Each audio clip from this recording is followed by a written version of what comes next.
දෙරණ dream star තරඟාවලියේ කිරුළ මෙවර හිමි කරගත් අනුපම ගුණතිලක ගැන ආන්දෝලනාත්මක පුවතක් මේ වෙද්දී වාර්තා වෙලා තියෙනවා. ඒ ඔහුගේ ආදරණීය පෙම්වතියට පහර දී ඇය රෝහල්ගතව ප්‍රතිකාර ලබන බව සඳහන් පුවතක්.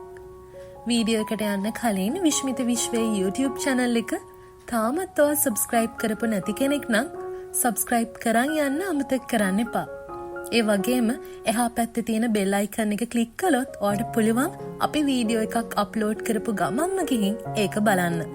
මේ තරුණිය නමින් ශනෝලි යොලන්ද වන අතර ඇය සිරස වසන්ත කුමරිය අවසන් 5 දෙනා අතරට තේරීපත්ව තිබෙනවා.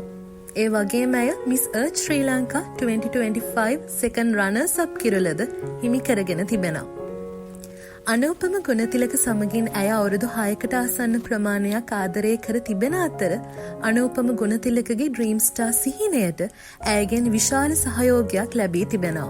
අනුපම ගුණතිලක ආදරණීය අවංක පුද්ගලයෙකු මෙන් සමාජයේ මෙන්ම ඩ්‍රීම් ස්ටාර් තරඟ මාවතේ දැක ගැනීමට හැකි වුවත් ඔහුගේ සැඟවුණු ජීවිතයේ තිබෙන රෞද්‍ර බව මේ සිදුවීමෙන් ඔහුගේ ප්‍රේක්ෂකයින්ට දැක ගැනීමට පුළුවන් වුණා.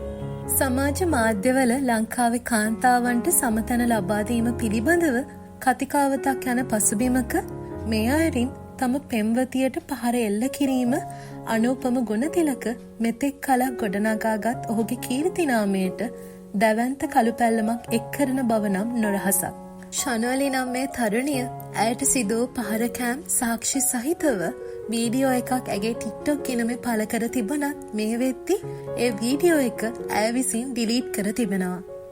ඔහු ඇතිව හෝ නැතිව මේ සියලු ප්‍රශ්න ගැටලු නිමා කර ජීවන අරගලය හොඳින් රැගෙන යාමට ඇයට හැකි වේවායයි අපි ප්‍රාර්ථනා කරමු.